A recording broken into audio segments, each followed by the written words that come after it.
In this lesson, we're going to be talking about reporting and logging in general on the various operating systems that you may run across.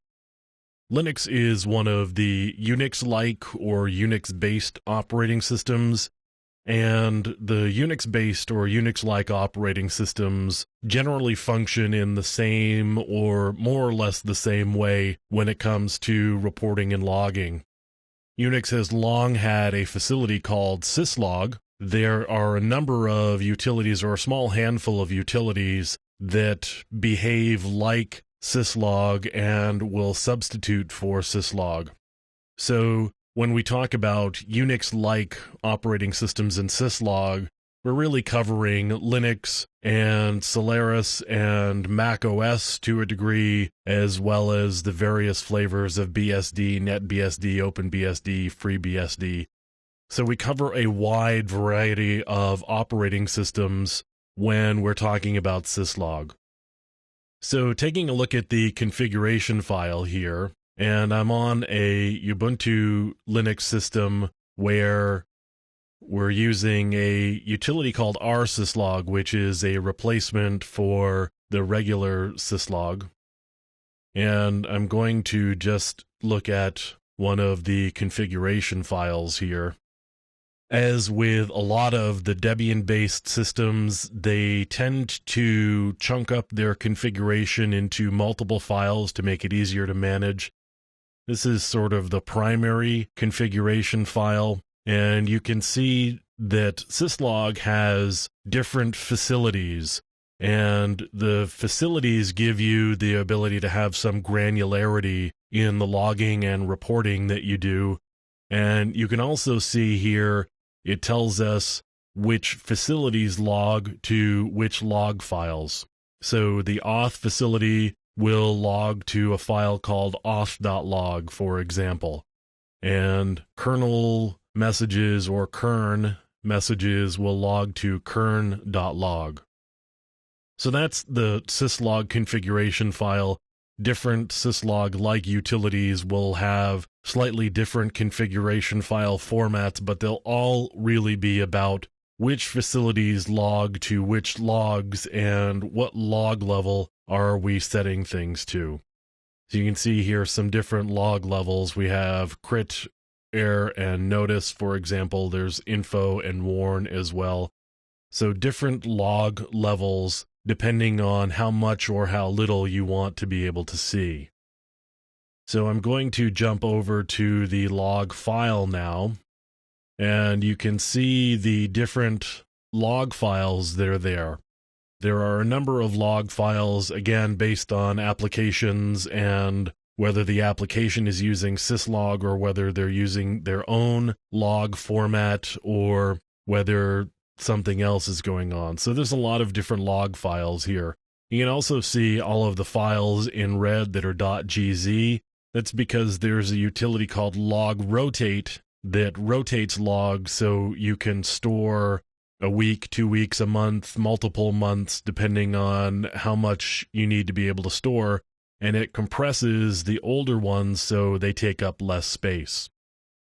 So let's take a look at one of the log files here, and we can take a look at syslog, which is the primary log file for just system-related messages. And you can see this one is full of cron messages, and they all look more or less the same. Cron is a program that causes other programs or utilities to run at scheduled intervals.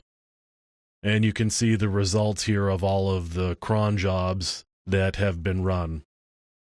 Let me take a look at another one. We were talking about the kern log before, or the kernel log for kernel messages.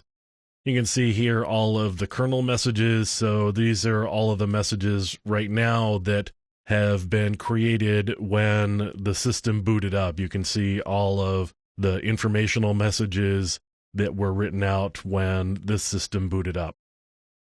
As I said, a number of other messages. Another one that's useful to look at is the auth log. You can see different logs here or messages where a different user did something that required some authentication. And you can see all of that here going back a little ways. So these are the different log files that you will find on a Unix-like operating system. Typically, you're going to go into /var/log or varlog, and you're going to find the log files there, which is going to help you see what may be going on a particular system, because you're going to have all of the log messages. Now, as I said, this is for Unix-like operating systems, and I'm sitting here on a Linux system right now, and there are a number of other Unix-like operating systems that will be covered by what's here. Let me show you Windows, which is a little bit different. Right-click on my computer here. I want to select Manage. And you'll notice there was a little shield next to where it said Manage, and that's because this requires administrative privileges to do the functions in this program. So now I'm in Computer Management, and inside Computer Management, we have the ability to look at the Event Viewer, and the Event Viewer is the same idea as the log files that we were looking at before. You can see here I've got some custom views. Here's administrative events, and there don't appear to be any there. So I'm going to open up the Windows logs, and we can look at the application log, and it's trying to generate that at the moment. And now we've got the application log messages showing up here in our event viewer. Now the top part here shows us the individual messages, and if you click on any of them, you get the detail down below. So in general here, we can see that the log name is application, and the source is something called security-spp. It's got a task category of none, and keywords are classic. It shows the computer here, and I can click on details, and I can get any detail that may be associated with this particular event. And we can see the event ID and any other data that was involved in this particular event. And this one's not all that interesting.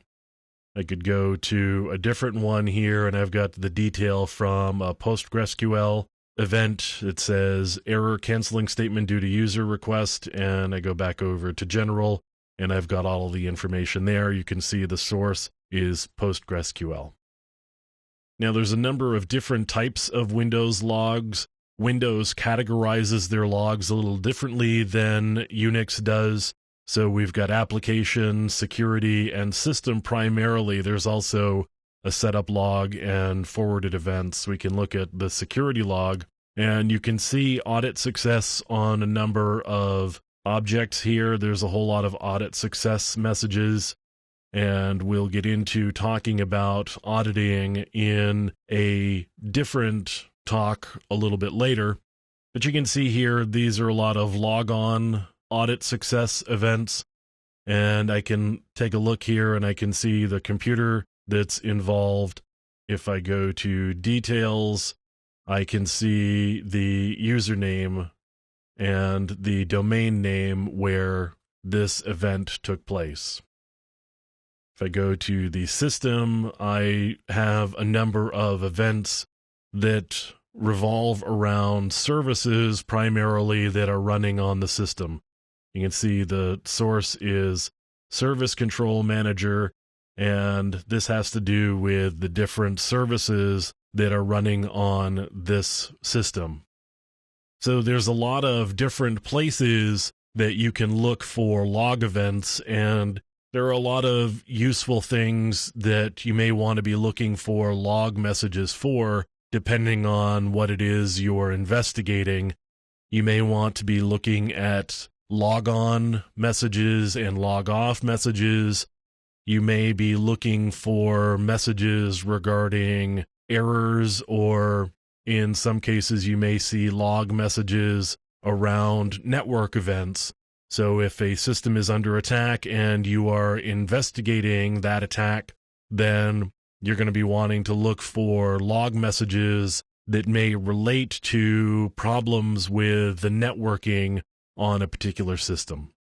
But these are the different places you would look for reporting of events on either Windows or Unix-like operating systems.